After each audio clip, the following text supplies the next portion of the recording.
Contado por el neuropediatra, episodio 34 de la tercera temporada. Bienvenido a Contado por el neuropediatra, con el doctor Manuel Antonio Fernández. El programa donde aprenderás y comprenderás las claves fundamentales del aprendizaje, la conducta, desarrollo, la crianza y la educación de los hijos, así como sus dificultades y alteraciones, para prevenir problemas y evitarlos detectándolos de forma precoz, para actuar de la forma más adecuada lo más rápido posible y así tratarlos y corregirlos.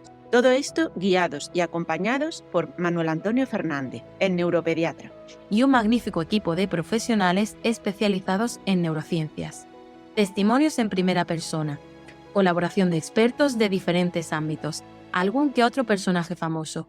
Y todo lo necesario para conseguir tus objetivos parentales. Este programa es para padres responsables e implicados al 100% o al 200% en el proceso de crianza y educación de sus hijos, neurotípicos o neurodiversos, con capacidades habituales o capacidades especiales que quieran algo más para ellos. Para padres luchadores e inconformistas que están dispuestos a darlo todo por su familia, a emprender, a aprender, a esforzarse y a ofrecer lo mejor de sí mismo por sus hijos. Este programa está imaginado, pensado, creado y desarrollado especialmente para ti. Chicos, ¿quieres tener clara una visión de cómo sacarle el mejor partido posible al TDAH de vuestros hijos, a tu TDAH, si eres un adolescente o un adulto con TDAH, de mano de alguien que lo ha vivido, que lo vive y que quiere ayudarte a hacerlo? Bueno, pues hoy tenemos a Daniel Antoñanzas, que es un experto TDAH, ¿vale? Y no experto por su formación, que tiene mucha experiencia, sino porque lo vive en el día a día. Creo que merece la pena que veáis esta experiencia y que veáis cómo podéis implementar algunas de las estrategias que os recomienda, porque de verdad, después de esta entrevista puedo decir que es algo que merece muchísimo la pena.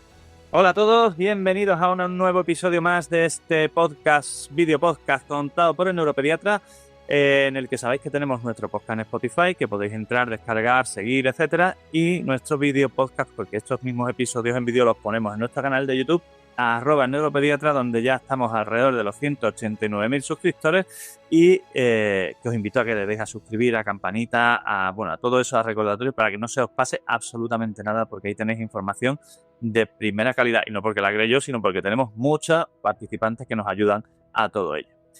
Mira, hoy tenemos que tener claro que hay personas que no solo viven con el TDAH, sino que en muchas ocasiones lo convierten en una herramienta de desarrollo, ¿vale? Hoy trabajamos y estamos haciendo este podcast con Daniel Antoñanzas, que no quiero decirlo mal.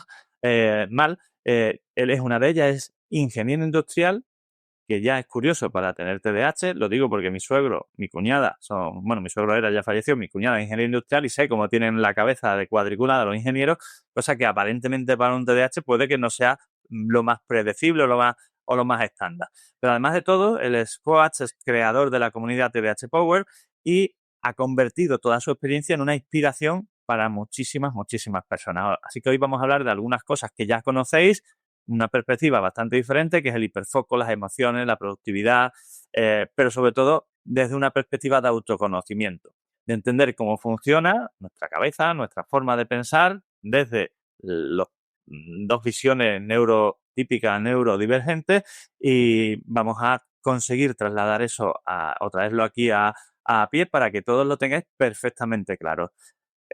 Daniel, muchas gracias. Como decía antes de empezar la grabación, vamos como locos por la vida y siempre tenemos un millón de cosas que hacer, y alguien con TDAH más, así que muchas gracias por tu tiempo, por tu dedicación, no solo a este, sino a lo que haces en el día a día, y muy bienvenido a un lugar en el que intentamos poner luz en todo este proceso que tiene que ver con los trastornos del neurodesarrollo, un poquito cursi que esto que llamamos neurodivergencia de hoy en día, aunque al final es así, y como digo, bienvenido y muchas gracias.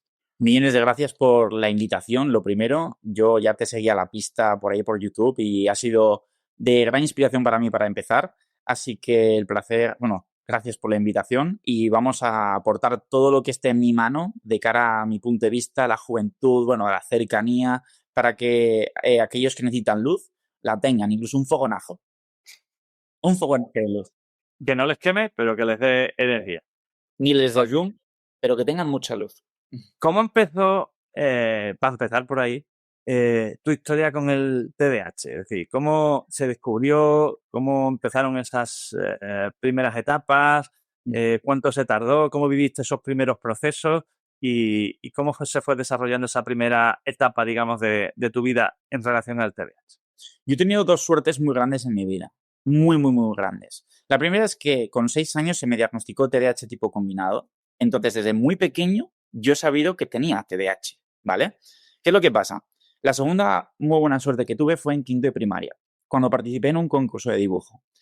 Ya te contaré cómo, pero conseguí detectar de forma consciente lo que era el hiperfoco. Entonces, desde quinto de primaria siempre lo he utilizado para estudiar. Y no me ha costado mucho, bueno, no me ha costado esfuerzo estar muchas horas. Sí que me ha costado esfuerzo sacar resultados, pero el sentarme a la silla nunca me ha costado. Entonces, ha sido gracias al hiperfoco como yo dije, bueno, lo del TDA, pues si no tiene nada de malo, ¿no? Al contrario, es como te da unas capacidades creativas, imaginativas que, ostras, me gusta. Entonces, claro, yo durante mi juventud, bueno, sigo siendo joven, es un poco es raro decirlo, pero bueno, durante mi etapa más joven, digamos que dejé de darle importancia al TDAH y de hecho me olvidé de él. Entonces, hasta hace un año y medio, unos amigos míos, bueno, que ahora son amigos, en ese momento me estaba presentándome a ellos, les dije, bueno, yo tengo TDAH. Y me dijeron, ¿qué es eso el TDAH? Le dije, bueno, personas inquietas, despistadas, bueno, lo típico, ¿no? Que se dice. Me dijeron, me estás mintiendo, porque precisamente tú no eres así. Yo, bueno, porque hago las cosas así, así, así. Me dijeron, ostras, si tú tienes las herramientas que todo el mundo quisiera tener, entonces, ¿por qué no las cuentas al mundo? Entonces, digamos que, en resumen, mi vida, desde muy pequeño supe que tenía TDAH, bien pequeño también me olvidé de ello y me centré en mis capacidades y desde hace un año y medio me dedico a contar mi historia de forma indirecta para que otros puedan identificarse con ella y aprenderlo desde el punto de vista, digamos, más positivo de esta neurodivergencia. A mí no me vas a hablar, o sea, no me vas a escuchar hablar de cosas negativas del TDAH porque esas las sabemos todos. Yo si te hablo de algo negativo te voy a explicar por qué pasa para que lo puedas evitar. E incluso me voy a centrar sobre todo en las partes positivas, porque creo que en esta sociedad estamos muy acostumbrados a escuchar siempre lo negativo y estar alerta de todo. Y vivimos alerta en la sociedad. ¿Y por qué no buscamos las cosas positivas? Pues ahí estoy yo. Esa es un poco mi historia, de forma muy resumida, y por qué estoy aquí hoy en día. Pregunta, en ese tiempo que se te diagnosticó y te olvidaste, ¿tú estabas en tratamiento o no? Sí, bueno, con medicación. Pero bueno, el tema de la medicación, he hablado abiertamente de ello. Yo siempre tomo una dosis muy baja, muy, muy baja, comparado con lo que peso, lo que hago y tal. Para que te das una idea, yo estoy tomando Medikinet 10 miligramos toda mi vida. Es muy poco. ¿Te han dicho alguna vez que tu perfil, aparte de compatible con síntomas de TDAH, está muy asociado a perfil de altas capacidades? Te cuento esto y me gustaría incluso debatirlo dentro del podcast. Yo pensaba, hasta hace bien poco, que las altas capacidades estaban asociados a sacar buenas notas, a ser rápidos, fugaces, cuando en verdad un perfil de altas capacidades es aquella persona que es capaz de encontrar la solución más eficiente a las cosas, ya sea a nivel de rapidez o ya sea a nivel de calidad. Y claro, yo no me había dado cuenta de esto porque yo en la ingeniería, yo que soy honesto, y he estudiado el doble o el triple que mis compañeros para sacar lo mismo. Saqué mejor, pero prácticamente, bueno, notas normales, ¿vale? Y entonces, claro, yo diciendo, joder, me cuesta el ¿Cuánto triple. tardaste en hacer la carrera? ¿Verdad que te Eh, Mira, te cuento, el primer año suspendí 6 asignaturas de 10, casi todas, y porque era COVID y, bueno, ahí hice alguna trampa en los exámenes online, bueno, como todos. Y yo el primer año me vine abajo porque yo aposté todo por ser ingeniero. ¿Qué significa apostar todo? Bueno, pues si yo tenía unos amigos, pues no quedaba con ellos, me eché una relación tóxica y encima dejé el deporte. Entonces me descuidé también. Entonces, estaba descuidado, sin quedar con los amigos, que no me cuidaba vida y estudiando, pero una barbaridad. Y suspendí casi todo. Entonces me vine abajo. ¿Qué es lo que pasa? El verano después del COVID, cuando nos dejaron libertad, me puse a investigar la mente, la mente humana y en concreto la mía, que tenía TDAH. Entonces me empecé a investigar un montón acerca de por qué la dopamina se liberaba, por qué se creaba el hiperfoco. Es decir, yo cuando te dije que descubrí el hiperfoco, yo lo descubrí pero lo hacía inconscientemente. Pero a partir de 2020 lo hacía de forma súper consciente. Y el año siguiente saqué el mejor expediente académico de mi carrera. Saqué 2 matrículas de honor, saqué notables altos, muy buenas notas. Entonces, digamos que el primer año hice reset, no quise compensarlo al año siguiente y luego, o sea, saqué la carrera en 5 años, una carrera de 4, pero por el primer año la hice en 5. Pero a partir de ese segundo todo fue genial. Quiero decir, me fui de Erasmus a Suecia, defendí el TFG en inglés, o sea, fue maravilloso. Y de hecho ahí empecé lo de el contenido del TDAH. Entonces me costó eso, 5 añitos, pero esos motivos. Decías lo de las altas capacidades. Te preguntaba lo del perfil compatible. Un tema TDAH. ¿Por qué yo pensaba que no era altas capacidades? Porque precisamente me estaba midiendo todo el rato con gente que era Tú capaz estabas, y perdón que te interrumpa, tú estabas valorando el rendimiento. Eso, estaba valorando. Estabas valorando una cosa que yo le explico a todas las familias con las que trato este tema, sobre todo en los adolescentes, es descubrir que para rendir bien no solo hace falta capacidad y esfuerzo, ¿vale? Sino que hace falta un tercer factor que es imprescindible, igual de importante que los otros dos, y que es el autocontrol. Y el autocontrol afecta, o mejor dicho, puede afectar a la atención, a los movimientos, a los impulsos, a las emociones o a las respuestas sensoriales. De manera que si tú eres inteligente y te esfuerzas, pero no regulas los procesos de autocontrol, puedes no rendir bien. Si uno no es consciente de eso, al final la sensación que tienes es que se esfuerza mucho y no le da resultados. Ergo, soy torpe. No hay más otra historia, ¿vale? Pero la realidad es que lo que suele fallar ahí son los mecanismos de autocontrol. Por eso, incluso cuando se hacen pruebas, muchas veces aparecen falsos negativos de altas capacidades o incluso no aparecen claramente los síntomas de TDAH en los test o en las pruebas porque una cosa compensa a la otra, ¿vale? Entonces, bueno, y lo compensa sobre todo porque aunque haya test de inteligencia que se llaman de inteligencia, miden rendimiento, miden función ejecutiva, etcétera, y porque si tú le haces un test para evaluar TDAH a alguien con altas capacidades, realmente los test están baremados para personas estándar, con un coeficiente normal, con lo que alguien con TDAH y altas capacidades se puede hacer los test para el TDAH con la gorra vamos, y que no se detecte. O sea, por eso digo que tu perfil, más allá del TDAH, que es evidente y fundamental, es claro o es importante que se asocie esa presencia de una capacidad cognitiva alta para entender por qué, a pesar de todas esas capacidades, tú has podido gestionar esto de esta forma, ¿no? Digamos que yo en este caso de la alta capacidad me doy cuenta, o sea, en la consciencia que tengo. No es cuestión de la capacidad, porque precisamente yo, gracias a la consciencia que tengo, he dado luz a mucha gente. Le he dicho, no, es así, hazlo así. Entonces, no es cuestión de que yo haga las cosas de forma inédita, porque yo no hago nada que digas está fuera de lo normal. No, yo soy muy consciente de las cosas. Entonces, leo patrones y esos patrones los comunico en mis redes sociales. Entonces, no he hecho ningún test de altas capacidades, me lo ha dicho muchísima gente y sí que es verdad que analizando mi rendimiento en el último año, de 0 a 100, ostras, es que no lo ha hecho nadie. O sea, por ejemplo, para que os hagáis una idea, la gente que me está escuchando, yo hace 1 año y poco que empecé todo esto y ahora mismo tengo una comunidad de casi 600.000 personas en muy poco tiempo. O sea, quiero decir, al final, o sea, yo creo que las altas capacidades es como una forma inédita de seguir la regla de Pareto, la del 80-20. Siempre entendemos que el 20% de nuestras acciones traen como consecuencia el 80% de nuestros resultados. En unas personas con altas capacidades igual es el 10-90, ¿sabes?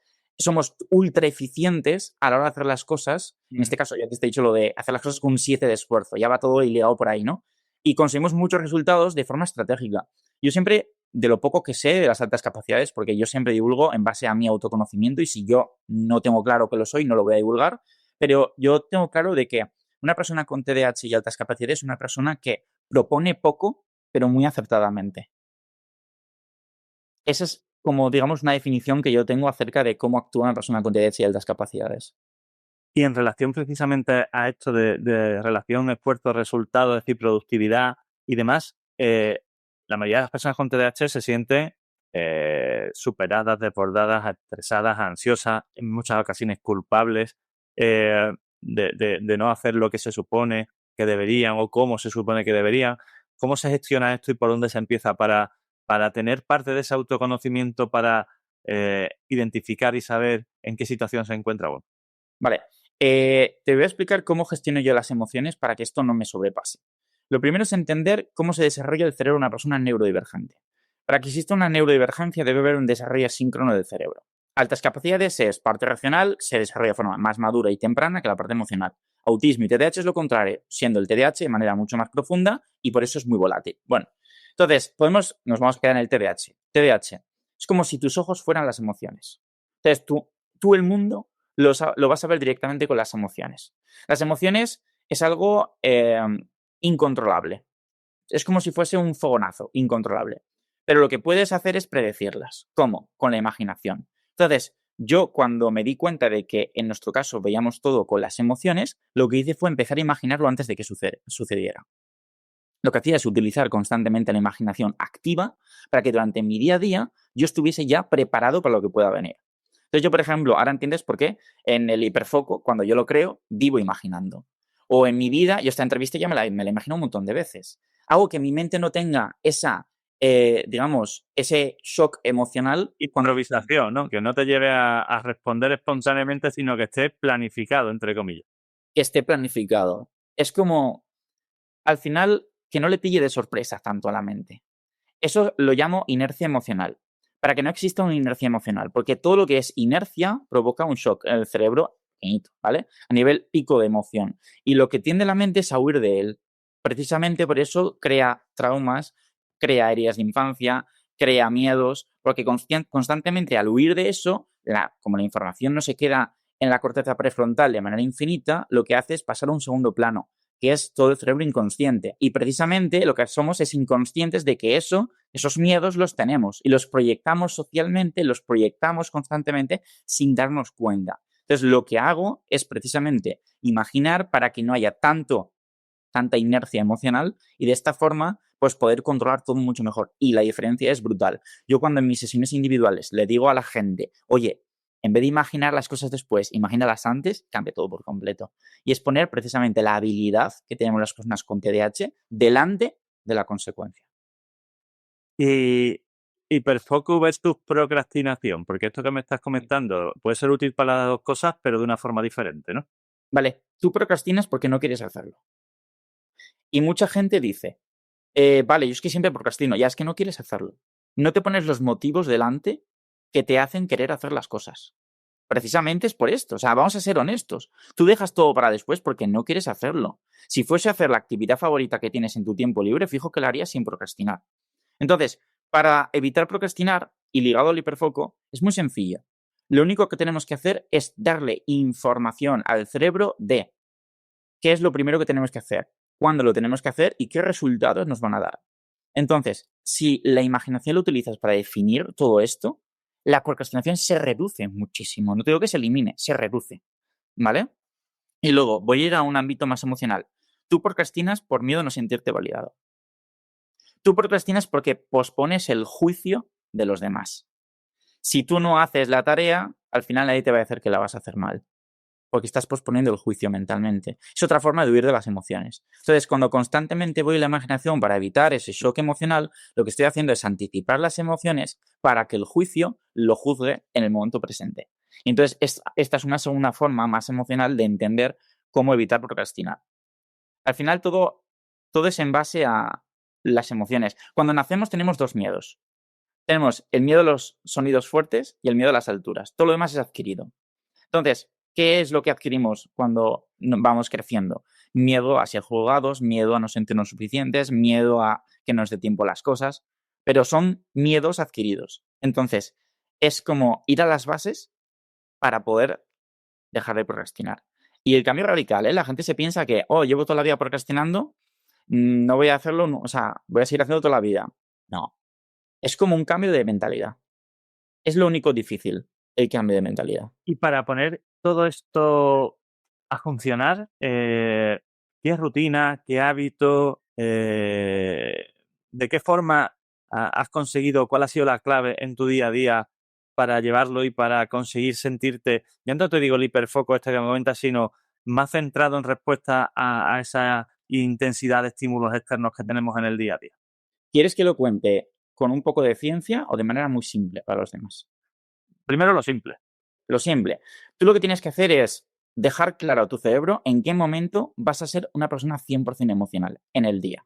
Y eso hacerlo de la manera más rutinaria posible. Yo lo que recomiendo es que sea a una hora mitad pasada de tarde, por ejemplo, las 6 de la tarde. Y que lo hagas rutina. Y que a partir de esa hora tú sepas que no tienes que hacer nada. Solo imaginar, sentir y compartir con el resto de personas. Esto lo que hace es que una mente inquieta, como las personas con TDA, que constantemente estamos formulando ideas, haga que una idea se repita más que otra. Cuando esa idea se repite más que otra y solo puedes actuar mañana, al dormir refuerzas estructuras neuronales y a la mañana siguiente te despiertas con esa idea, creando el enfoque y no procrastinas. Cuando tú tienes enfoque en una sola cosa y empiezas, según Csikszentmihalyi, que es un checo que escribió un libro que se llama Flow, entras en estado de flow. Básicamente que el cerebro pasa por encima de las ondas beta, llegando a las ondas gamma y provocando el hiperfoco. Entonces, en resumen, a una hora del día tienes que ser 100% emocional. ¿Qué significa eso? No pensar en producir, pensar en estar contigo mismo, en cuidarte, en hacer cosas que te gusten, en compartir tiempo con los demás, mientras tú imaginas, mientras tú vives con tu mente que es completamente creativa. Una de esas ideas se va a repetir, es que lo sabes, algo que se te ha quedado pendiente, algo que tienes que hacer mañana, y es con lo que te vas a despertar, creando el enfoque. ¿Dónde está la ciencia? Las personas con TDAH, bueno, ya sabes que el cerebro humano tiene varias redes neuronales, tiene un montón. Hay dos principales, que es la red neuronal por defecto, que es la de la creatividad, emociones, etc. Y está la red TPN o ECN, que es la de trabajo.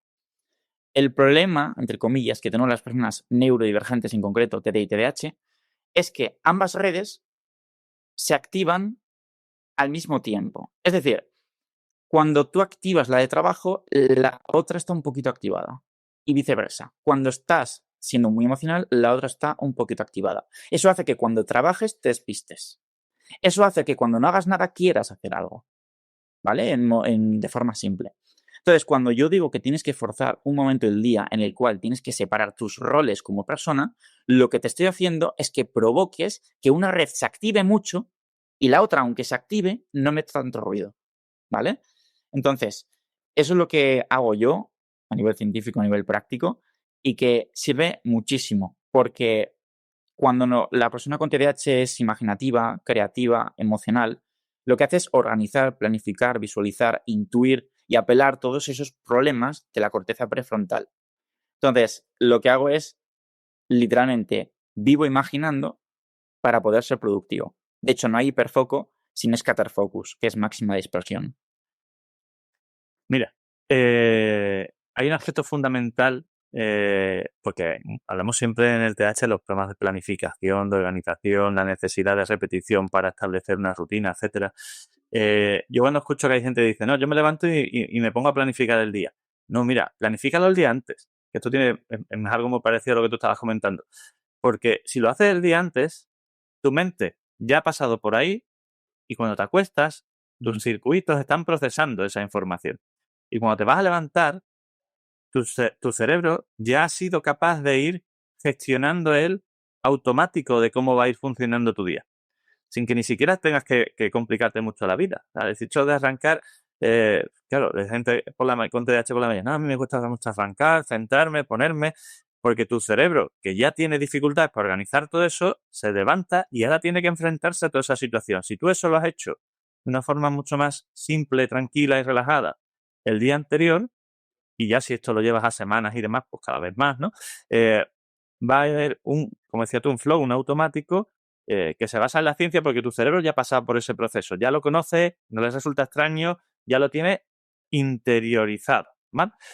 Hablando ahora de emociones, relaciones y demás, como decía, esta parte emocional es fundamental, esa inflexión de imaginar lo que viene y demás, en lo que son las relaciones, las amistades, la manera de gestionar toda esa parte social, ¿cómo actuamos? Porque esto es muy complicado en el TDAH.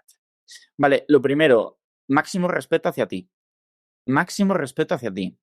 De hecho, en el TDAH es muy curioso. No podemos hablar de ser introvertido o extrovertido de la misma forma que le hablamos a una persona que no tiene TDAH.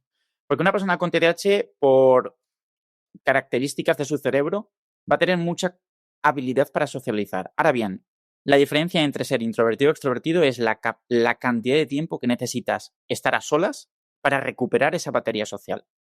Entonces, una persona con TDAH es que lo dicen todas las madres, sí, mi hijo no está con nadie, pero luego con el vecino cuando está, vamos, no para de hablar con él. Claro, porque tenemos esa capacidad, pero cuando hay confianza, y la confianza empieza en nosotros mismos. Entonces, yo lo que recomiendo a papás, mamás, personas que me estén escuchando, es que no se identifiquen con ser extrovertido o introvertido según como lo hemos entendido siempre, sino que si tú necesitas tiempo de calidad contigo mismo en mayor cantidad que cuando estás en grupos sociales, pues te lo das. Si estás en un plan en el cual te quieres ir porque te estás saturando, te estás agobiando, te estás sobreestimulando, te vas.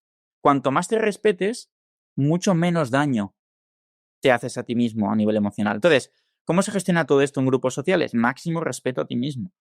Máxima autoridad contigo mismo. Es así como se lleva mejor. Y obviamente, cuando tú tienes respeto en ti mismo o en ti misma, lo que pasa es que te pones tú por delante de los demás. Pero no en el mal sentido, sino al contrario, simplemente para no perjudicarte.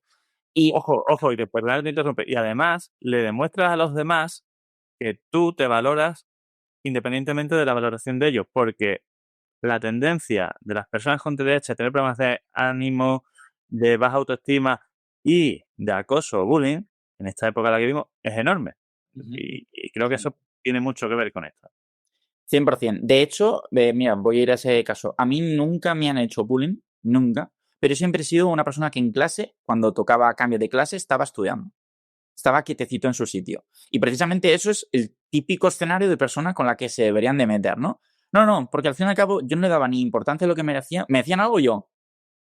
Bueno, no sé. En plan, rollo, ponía en duda lo que ellos me decían o algo así. Entonces, claro, ¿con qué se iba? No podían meterse conmigo. Y eso generaba autoridad. Luego todo el mundo me pedía apuntes, luego todo el mundo, oye, Dani, has hecho esto, cuando era el chico callado de la clase, ¿sabes? Entonces, de hecho, bueno, ya hablaremos si quieres, pero la máxima autoridad es el silencio. Cuando tú estás discutiendo con alguien, si tú no le dices ninguna palabra y le miras fijamente, eso es la máxima autoridad. Bueno, ya hablaremos de eso. Pero básicamente, el máximo respeto para que tú te puedas poner delante de los demás, pero no a nivel de por encima, sino por delante para que te vean que estás presente. Y esto al final hace que tú luego actúes con más seguridad. Esto es lo importante, se crea como una especie de bucle, o sea, con una evolución. Cuando tú te priorizas, cuando tú te pones por delante en el buen sentido, luego no te sientes constantemente juzgando tus actos. Y eres tú. De hecho, el bien más preciado que tenemos las personas neurodivergentes es nuestra personalidad. Jamás debe de apagarse por otra, opacarse, mejor dicho. La personalidad es el bien más preciado de las personas con TDAH, porque precisamente es lo que nos da esa creatividad, todos nuestros talentos nos lo da nuestra personalidad. Somos como tiburones. Si dejamos de nadar, morimos.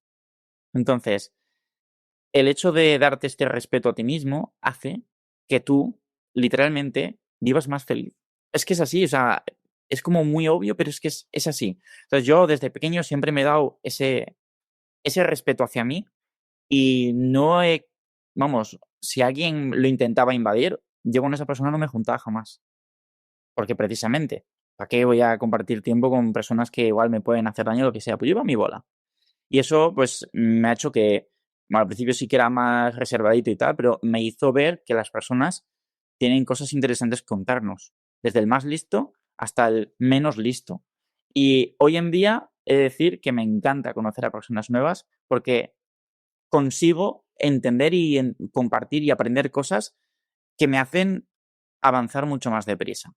Entonces, personas con TDAH que ahora mismo tengan dificultades para relacionarse, lo primero, máxima seguridad a vosotros mismos, ponerse en primer plano. Y lo segundo, saber que cualquier persona puede contaros algo interesante. Ir con esa perspectiva.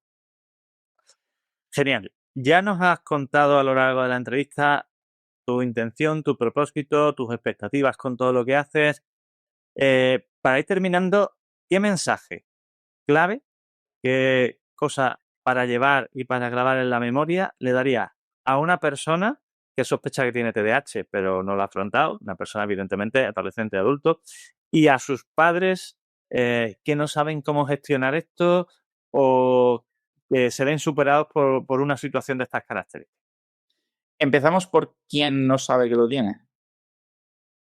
Lo primero, aquella persona que cree que tiene TDA pero no lo sabe, o precisamente no lo sabe, te diría que en este mundo hay mentes que ven la vida con demasiados colores y ahí estamos nosotros. Y precisamente en la amalgama de colores es donde están todos los aspectos positivos de la vida. Y puede que al principio sea como un viaje interestelar, pero al final te hace ver la vida con mucha personalidad. Entonces, lo que le recomendaría a ese tipo a las personas que no saben que tienen TDAH es que no le tienen que tener miedo a un diagnóstico o a lo que la gente llama etiquetas. Porque las etiquetas te las pones tú mismo. Yo al principio del podcast te he dicho, yo me olvidé que tenía TDAH. Yo soy partidario de, si tienes sospechas, diagnostícate para saber realmente cómo es tu cerebro, pero luego elimina esa etiqueta. Quiero decir, no debes de perdurar con ella. Y lo animo porque al final damos vueltas en círculos constantemente por no entender cómo funciona la mente. Y si antes hemos dicho que hay una parte emocional que está mucho más desarrollada que la racional y hay una descompensación y por eso te aceleras, ahora entiendes por qué eres impulsivo, ahora entiendes por qué eres muy emocional, ahora entiendes por qué se te olvidan las cosas, ahora entiendes por qué trabajas en hiperfoco. Es súper importante saber cómo es tu mente.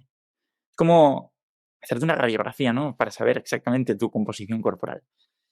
Eso por un lado. Aquella persona que lo tiene, vamos a ir por edades, papás y mamás. Lo primero, tu hijo es una persona que tiene déficit de atención por querer prestar demasiada atención a todo. Entonces, tu hijo no es que no tenga capacidad para atender, es que va por estimulación.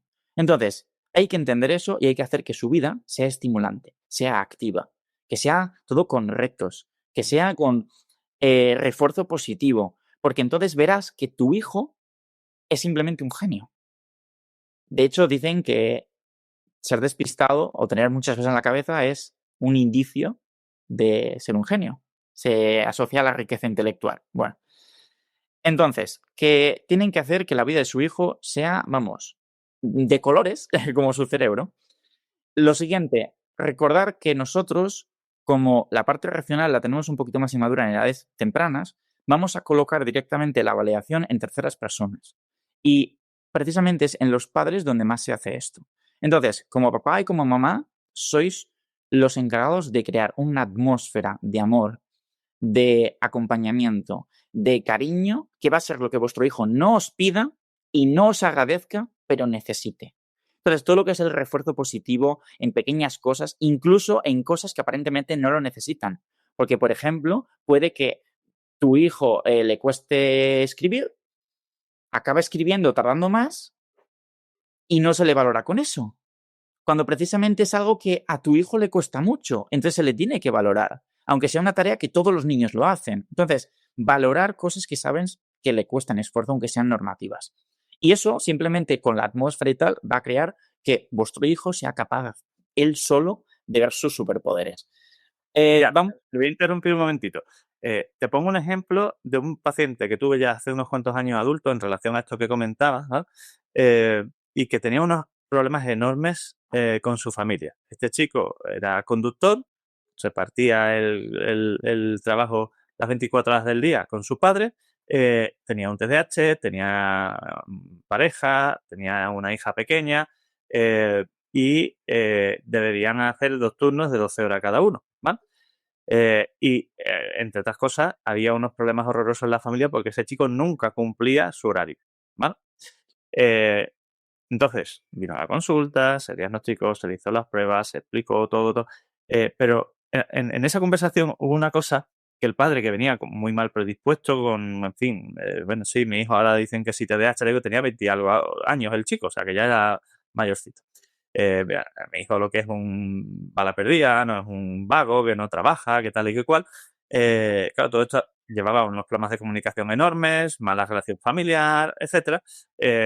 Bueno, pues allí, contando sus experiencias, su situación, cuando yo ya le expliqué el diagnóstico, los resultados de las pruebas y demás, salió la conversación, ¿no? Precisamente de eso del trabajo y se los puse. Cuando ellos me lo habían contado, yo le puse, después de eso le puse una esquemita y el padre de repente hizo clic y lo pilló todo, ¿no?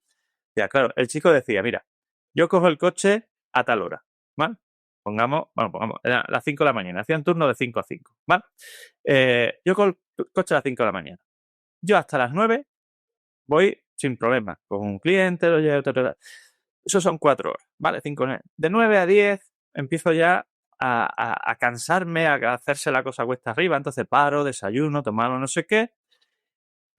hasta las 12, la 1, ya la cosa se hace enormemente complicado. Entonces ya cuando llega más o menos esa hora voy a casa de un primo mío que vive por no sé dónde. Entonces allí echamos un rato, fumamos un porrillo, un no sé qué, no sé cuánto, y aguanto una horita o 2 más. Pero a las 2 de la tarde yo no puedo más con mi cuerpo. Y ahí tengo 2 opciones. O me voy a casa con el coche o acabo atropellando a alguien o montando un cirio. Claro, la pregunta es, ¿quién tiene razón? ¿El chico que dice que hace lo que puede, lo que no puede y más, y aún así no llega? ¿O el padre que dice que el hijo no cumple las expectativas necesarias para tirar para adelante con sus obligaciones? Ujú. Pues bueno, la razón la llevan los dos. ¿Qué pasa? Que hoy en día la sociedad lo que pide es que el chico rinda como debe. En ese momento se diagnosticó, se puso el tratamiento, etcétera, pero lo que sí se acabaron esos días cuando el padre escuchó esa situación y entendió eso es, yo no puedo estar diciendo todos los días a mi hijo que es un vago, es un sinvergüenza, que no hace su trabajo, porque acabo de entender que realmente lo quiere hacer, se está esforzando y hace todo lo posible, no lo consigue y encima se frustra. Y cuando llega a casa con todo eso encima, se come el marrón mío de tal. Ese día no se solucionó el problema de TDAH del chico y todo su rendimiento, pero sí se solucionó ahora he entendido lo que pasa, vamos a ver cómo le ayudamos a solucionarlo, que son 2 cosas diferentes, ¿no? Entonces, esto del entendimiento es fundamental para evitar esas etiquetas que no es que sean inadecuadas, sino que son mal interpretadas o que pueden estar mal puestas en las personas, ¿no? Claro, Manuel, podemos ir más allá. Tú imagínate que esto se le dice a un niño cuyo cerebro se está desarrollando. Hemos dicho que el lado emocional es quien tiene más protagonismo. Entonces, si tú constantemente le dices que no vale, aparte de que le va a doler, aunque igual pase o no le dé importancia, eso se programa en su cerebro. Pues, Y en el futuro, ¿sabes lo que hará ese niño o esa niña? Lo que hará es buscar el perfeccionamiento selectivo porque nunca le parecerá suficiente. Entonces, de esta forma, se quedará paralizado por lanzar cualquier proyecto, porque necesita la perfección para lanzarlo. ¿Por qué? Porque necesitaba la validación que nunca le dieron sus padres. Entonces, todo lo que es una atmósfera de cariño, de amor, de confianza, de refuerzo positivo, hace que en el futuro esa persona sea más decidida o más segura de sí misma. Al final, la cosa es que como estamos acostumbrados a unos estándares, al estar acostumbrados a esos estándares, no queremos salirnos de ahí. Y, por ejemplo, también hay que entenderlo. El trabajo ese de estar con el camión, conduciendo, etcétera, y para una persona con TDA puede ser muy, muy, muy automático, muy poco estimulante. Igual, a ese tío lo pones en una obra, haciendo una obra, y este que está para arriba, para abajo, subiendo carretilla, para allá, es un trabajo parecido, pero es completamente estimulante. Entonces, quiero decir, muchas veces como personas con TDAH, para poder elegir trabajo, tenemos que elegir un trabajo que vaya acorde a la velocidad de nuestro cerebro y a nuestra demanda de atención. De hecho, vas a ver que esto es muy curioso. Personas con TDAH camareras no se les olvida nada. Puede que tengan dificultad. ¿Qué me has pedido? ¿Una copa? Pues te la apuntas en un papel. Pero no se les olvida luego nada. Porque estás constantemente pum, pum, pum, pum, pum. Ahora bien, ¿qué pasa con personas que están en una oficina con TDAH? No llegan a tiempo, no entregan sus trabajos, se despistan con todo, se olvidan de todo les hace cuesta arriba, porque están sentados en una silla quietos mirando una pantalla. Es como, también va en función tenemos que hacer cosas que ven a la velocidad de nuestro cerebro. Yo tengo allá en mi habitación, tengo una cinta de andar con la que me elevo la mesa hasta arriba y doy las sesiones andando. ¿Sabes? Y de esta forma hago de lo monótono algo más estimulante. Constantemente, cositas en las manos para poder estar autorregulado. Es súper importante. Creo que nos habíamos quedado en un mensaje para adolescentes o por ahí. Muchos adolescentes llegan al diagnóstico en edades de adolescencia. Y precisamente esto es un golpe muy inesperado. Porque al final todo el mundo está en edad de cambio a esa edad. Y si a ti te dicen que eres de una manera que no esperabas, readaptarte a un ritmo de cambio con otro cambio es como muy, muy complicado. Yo en ese caso seguiría un poquito lo que he dicho antes. Máximo respeto a ti mismo y empezar a definir con conciencia qué es lo que te hace diferente de los demás y potenciarlo. Tú lo que tienes constantemente es ver tus puntos brillantes. Tú tienes que sentirte como la vaca púrpura, que tiene unas cualidades y exprimirlas al máximo. Entonces, en esa etapa que tienes la capacidad de ser más consciente, yo lo que haría sería investigar ¿En qué soy diferente? Diferente, no te digo mejor, diferente. Porque precisamente si tú dices, soy muy despistado, vale, la gente no es tan despistada. Entonces, eso dices, vale, ¿es una desventaja o no? Porque tú puedes decir, vale, pero es que eso me da mucha, digamos, paz cuando imagino. O me da mucha capacidad de proponer.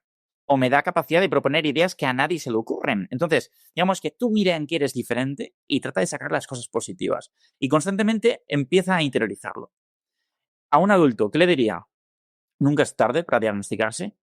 ¿Vale? Muchos dicen, va, pero es que llevo toda la vida, que me he adaptado como sea, tal, no sé qué. Ya, pero precisamente yo tengo personas con las que trabajo en sesiones, 50 años, 40 años, 45 años, y estoy en el mejor momento de mi vida porque por fin me he entendido. Cuando nosotros andamos con un lastre en el pie, andamos, sí, hemos conseguido aprender a andar, sí, pero con un lastre en el pie. Cuando lo sueltas, baja muy bien. Y sobre todo, cuando tienes hijos con TDAH, porque les comprendes el máximo. Creo que hemos tocado todos los pilares, todas las edades. Correcto. Y de hecho, acabando, ahora te voy a hacer 4 preguntas que son muy rápidas que le hacemos a todos los que pasan por este podcast y que tienen que ver más con lo personal en otras áreas que no tienen que ver con esto del TDAH, pero que nos permiten tener una idea un poquito más concreta de cada invitado. ¿Café o té? ¿Y por qué? ¿Café o té? Vale. Me gusta mucho el café porque te da un pico de estimulación que se nota, pero prefiero el té por la L-teanina. Precisamente porque, por varios motivos. ¿Me puedo expandir un poquito en la explicación? Lo que tú quieras. Lo primero, yo cualquier cosa que es estimulante a nivel de cafeína, L-teanina, etcétera, la tomo siempre entre 1 hora y hora y media después de levantarme de la cama, no de despertarme, levantarme. Porque precisamente cuando nos despertamos tenemos el pico de cortisol por las nubes, haciendo que si tomamos algo de cafeína se libere más cortisol. Y cortisol más cortisol, la gente piensa que es mucho cortisol, pero lo que hace es, al contrario, un efecto contrario, desplomar el cortisol por los suelos, permitiendo la liberación de adenosina, que es algo similar a la melatonina que te hace dormirte o sentirte cansado o estar estimulado un tiempo, pero un efecto rebote que te permite, bueno, te hace estar cansado a mitad de mañana. Entonces, para evitar eso, yo siempre cumplo esas normas. Ahora bien, me gusta mucho el café porque soy muy cafetero.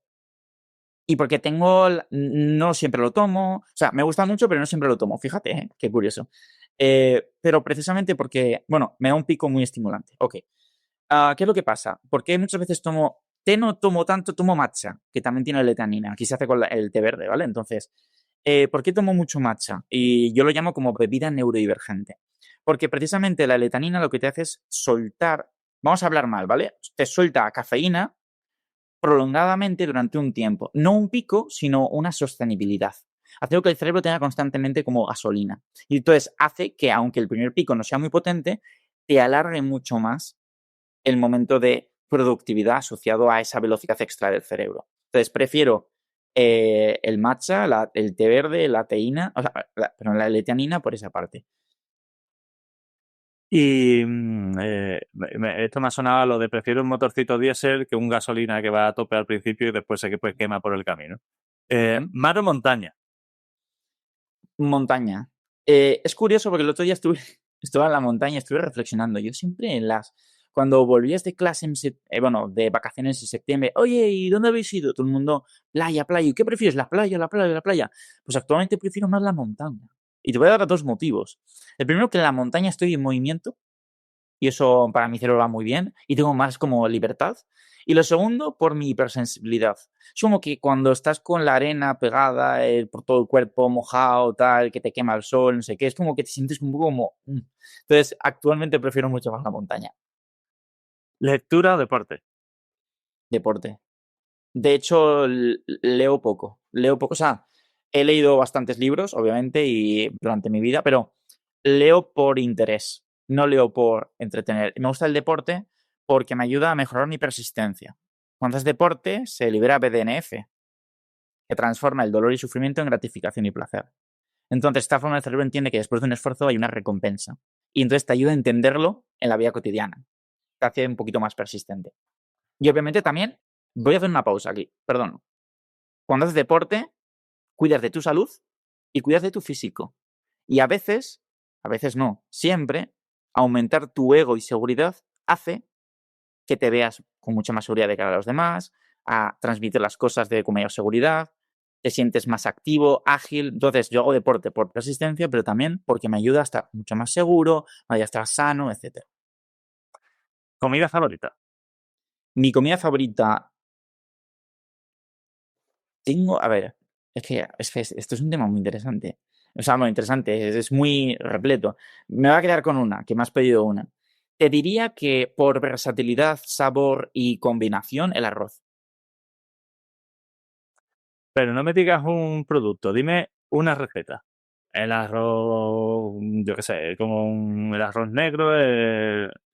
Vale, yo Buah, es que voy a soltar la manera impulsiva, ya, igual en otro momento te lo diré así. El arroz con tomate, con base de ajo y cebolla, así simple. Perfecto, perfecto. Como un arroz a la cubana, por ejemplo, que está magnífico. Más o menos, sí. Anécdota más divertida en familia, y esto es lo último que te pido. Ok. No, yo seguiría encantado, ¿eh? Anécdota más favorita en Divertida. familia. Del pasado, del presente, de... La primera que te venga a la cabeza. Vale. ¿Cómo vencí uno de mis mayores bloqueos? Fue en sexto de primaria. Yo era una persona que no quería participar en nada, ni hacer el regalo invisible, amigo invisible este. Bueno, y claro, mi tutora, Miren, que le mando un saludo si le llega este podcast, persona maravillosa, dijo así, venga, pues en la obra de teatro de Navidad le voy a poner de protagonista al Daniel introvertido, poco capaz y tal. Bueno, mi, ma- mi madre y mi tutora estaban nerviosas, perdidas, porque a ver qué tal lo hacía yo. Bueno, y al principio de la obra yo parecía que iba todo bien, tal, y de repente yo llevaba un bigote, estaba vestido de chino sabio, entonces llevaba un bigote puesto. ¿Y qué es lo que pasa? Que ese bigote se empezó a descolgar. Y lo que era un bigote así, acabó siendo un bigote así, caído. Entonces ya se estaban santiguando mi madre, mi padre, mi profesora, diciendo este se va a poner a llorar y se va a ir. Pues me quité el bigote de manera así rápida y seguí hablando tan tranquilo. ¿Y por qué es gracioso? Porque fue algo totalmente inesperado, tanto para mí como para ellos, que lo hemos recordado hasta el día de hoy. Entonces, es una anécdota que me ha venido a la cabeza, hablando un poquito de la seguridad que hemos hablado antes, de tal, de que precisamente muchas veces igual los padres no confían en que los hijos van a hacer cierta cosa y de repente sorprendemos. Entonces, que ese hilito de esperanza en personas con TDAH, que encima se da de forma impulsiva, rápida, inesperada, siempre puede estar ahí. Entonces, que los padres siempre confíen en que si hay una buena atmósfera, buen cariño, el hijo se siente apoyado, animado, comprendido, se va a dar eso. Y puede que no, puede que tarde un poco, pero se va a dar. Mira, esto es así y además muchas veces pasan estas cosas improvisadas y esto es algo también que yo les explico a los padres en la consulta cuando llegan momentos de estos de tensión social y dices, bueno, toca la comunión, ¿no? Dice un chico, un TDAH o un chico con Asperger o un chico no sé qué. Y yo siempre les digo, no te preocupes absolutamente por nada porque ese día va a salir todo perfecto. ¿Tú crees que yo llevo trabajando en esto desde 2009? No ha habido ninguno que ese día haya tenido un conflicto. O sea, los chicos que parece que están en la parra y... No, acaban teniendo bastante más conciencia, responsabilidad. Es decir, ese día dice, pues mira, ese día parecía que el tratamiento había funcionado perfectamente. No pasó nada fuera normal. Estuvo tranquilo, participó, hizo no sé qué. Digo, ¿lo ves? Si tú le das... Evidentemente es algo que se va preparando durante un curso. ¿Verdad? Si tú le estás dando las herramientas y el chico es consciente de la situación, al final lo hará. Evidentemente, tienes que tener ese gusanillo para la preocupación, pero lo normal es que si se hacen las cosas bien, las cosas funcionan. Así que ese es el mensaje que quiero dejar yo. Esto puede ser complicado, pero si sabemos el qué, el cómo y el por qué, lo normal es que todo salga bien. Así que muchas gracias, Dani, por tu información, no la de aquí hoy, sino todo el trabajo que haces. Un fuerte abrazo y seguro que hacemos alguna cosilla más porque creo que hay cosas muy interesantes que la gente necesita y demanda. Muchas gracias, Manuel, por la invitación, por dejarme este espacio para poder compartir y desde luego que vamos a hacer cosas maravillosas, eso que no quepa duda. Un saludo a todos y no os lo perdáis, repartirlo por donde podáis porque esta información creo que merece la pena escucharla. Un abrazo. Suscribiros y compartirlo, que esto aporta muchísimo. Bueno, dime, ¿Qué te ha parecido la entrevista y este episodio? Apasionante, ¿verdad? Pues si, como te decía en el episodio inaugural, te emociona y te hace vibrar la posibilidad de convertirte en referente en tu área dentro del sector del neurodesarrollo, ya sea como padre, como educador, como sanitario o como terapeuta, para liderar este movimiento y ayudar a tu hijo, a tu alumno o a tu paciente en su proceso de educación, crianza y desarrollo, estás más que invitado a este ilusionante camino. Únete a nuestra comunidad y difunde nuestro mensaje. Hazlo llegar tan lejos y a tanta gente como puedas. Padres, amigos, compañeros, grupos de WhatsApp, redes sociales, te lo agradecerán, te lo garantizo. Y si quieres profundizar en alguno de los puntos que tratamos en este podcast o necesitas ayuda para la evaluación, el diagnóstico, la terapia o el tratamiento, ya sea presencial o online, de problemas de aprendizaje, conducta, maduración, desarrollo, relaciones sociales o autoestima, y también para situaciones específicas como el TDAH, la dislexia, las altas capacidades, el retraso madurativo, el autismo, las PERS, la epilepsia, la migraña o los trastornos del sueño, ponte ahora mismo en contacto con nosotros en elneuropediatra.es, donde además también encontrarás cientos de artículos de gran claridad, de gran información y de gran relevancia sobre estos temas, y algo aún más importante, guías de orientación para familiares de apoyo en el camino de estos procesos. Y además, me tienes en YouTube, en Facebook, en Twitter o X, como se llama ahora, Instagram, LinkedIn y hasta TikTok. Y por si fuera poco, estamos también en nuestro canal de difusión que acabamos de abrir y que estamos desarrollando y que desarrollaremos a lo largo de esta temporada en WhatsApp. ¿Qué más se puede pedir? Pues no te preocupes, porque evidentemente no vas a tener problemas para encontrarnos. Un fuerte abrazo y hasta el próximo episodio.